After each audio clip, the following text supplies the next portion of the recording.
The Scott Van Pelt Show. Just a couple dudes talking about lifting and bench stats. Scott Van Pelt Show. Ryen Russillo on ESPN Radio. Presented by Progressive Insurance. You want to throw some stats? Feel free. SVP Show at ESPNRadio.com. Probably won't read one, though.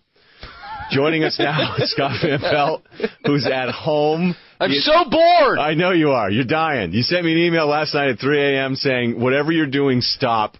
Download the Charlie Sheen interview. You didn't send me a link. Nothing. I had been asleep for a couple hours. Let's just get it out of the way. Not as important as sleep. What is your fascination with Charlie Sheen in this interview? It's remarkable. It rhymes with winning. Yeah.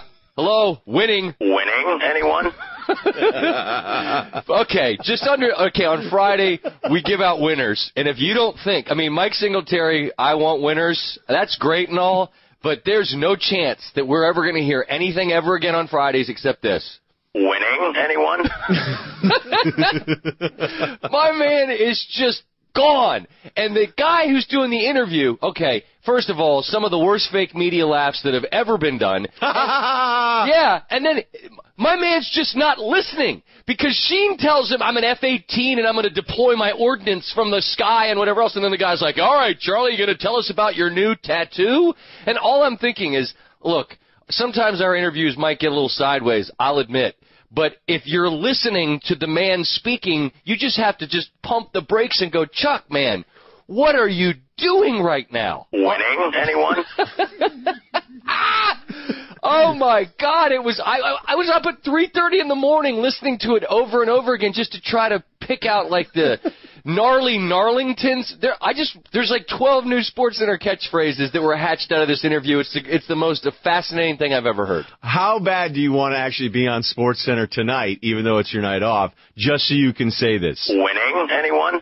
Rhymes with winning. Rhymes with winning. That's it. And if someone, I'm just going to say this now, like if Flores tries to use this before me, so help me God, I'll hunt him down and I'll beat him because I'm using it. And if I don't get on the air to say it first, I don't care. I claim it as my own intellectual property. That's done. Rhymes with winning. Give us a sample. Marquette, UConn comes down to overtime. Buzz Williams rhymes with winning. That's all you have to say. All right. Thank you. Nothing else matters. Trade deadline perk. No one cares. It's all about Sheen. And I just thank him for having an angrier rant than I had yesterday when I went on with my boy Sheen in D.C. and just hammered the Maryland students for not going to the Florida State game, which is taken on something of a life of its own. I love those kids. They've been nice to me. They just needed to go to the Florida State game, and they didn't. But Charlie was beyond. He was angrier than I was. Thanks, Charlie. Winning? Anyone? Scott Van Pelt Show. I'm Ryen Russillo. We're hanging out with Scott, who is at home. Hold on one second. Yes. Do you please tell me you love it as much as I do? I don't want to love it and get in the way of your love. You see what I'm saying? Like, I think it's great, but this is yours, and I'm just going to back off and enjoy it secretive. Okay. All right. I love it, dude. Are you kidding me? I listened to some of it. This is basically him referencing the divorce, and they're like, hey, how's it going? And he's like, winning? Anyone? And you're like, wow, no follow-up. So, no, I'm with you, but this is really your thing. It's like when Delafunky Homo Sapien called the show, and you were like, Russillo, that's you. You can take care of that one. He's your guy, and I'm not going to stand in the way of that burgeoning and blossoming relationship. Right, because we hang out a ton. All right, so Celts fans are irate about this perk trade. I think they're just confused, aren't they?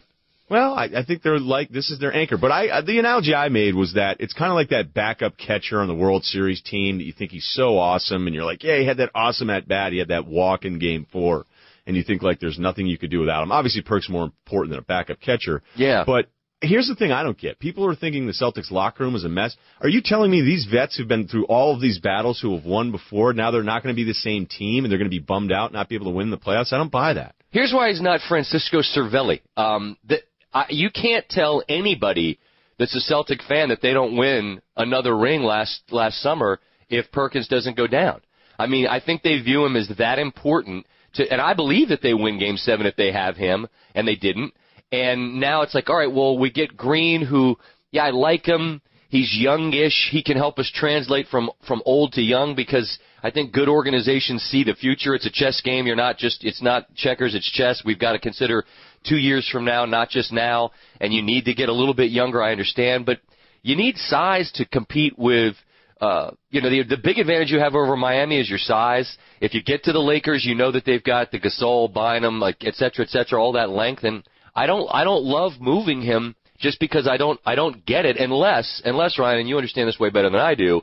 What is he? How much is he going to want a year? Like $10 million, and is he really worth it? And do you just not want to pay him when you get to the end of his contract? Yeah, there's some rumors that he would have taken something for $8.5 million, but that's still a lot of money for a guy that you basically play like 25 minutes a game. And when they beat the Lakers, and I went through this in 2008, he played 18 minutes a game. Yeah. And I agree about the Game 7 thing last year, but that was more an overall collection of anybody that was big to be able to grab some kind of rebound. They couldn't do it towards the end of that game, and that's why they lost. So, yes, his loss was huge, but I don't know. I feel like he's turned into this – maybe it's because he's more of an icon, you know. He came up out of high school, grew as a player, developed, played tough defense, made the perk face, wanted to fight everybody. He gives more mad face than anybody.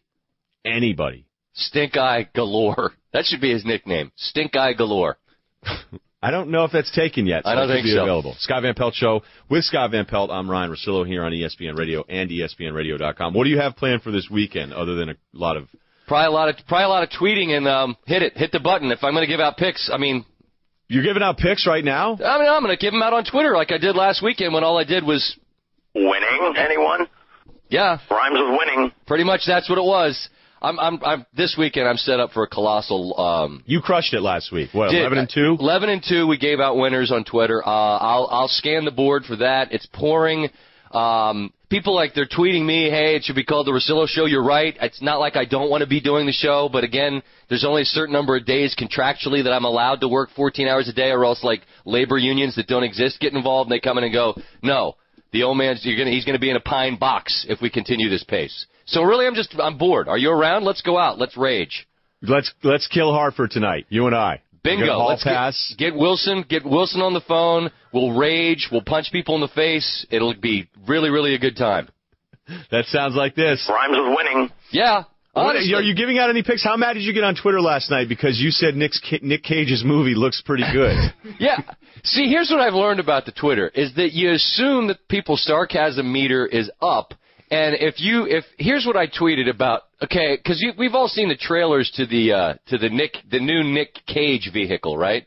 Yeah, it looks good. Yeah, and so I tweeted, what did I say? Drive Angry looks like a fine film. And here's where I went Stewie voice in my head. Probably a plausible plot, good character development, nominations all around, right? I figure you can tell Drive Angry doesn't look like a plausible plot with good character development, a fine film, and nominations all around. And then I felt compelled to go back on later and say, do I really have to explain, do I have to tell you when I'm going to make a joke? And then somebody pointed out to me that you were having some frustration with your Twitter followers last night as well. I'm basically giving up on explaining things to people. I think you're right on. Right on. You were so bored, though. This is the best part of this. You want to go out in Hartford, and you're doing Stewie impersonations, and you're listening to Charlie Sheen interviews at 3:30, emailing people you work with. That's it. And what does that sound like to you?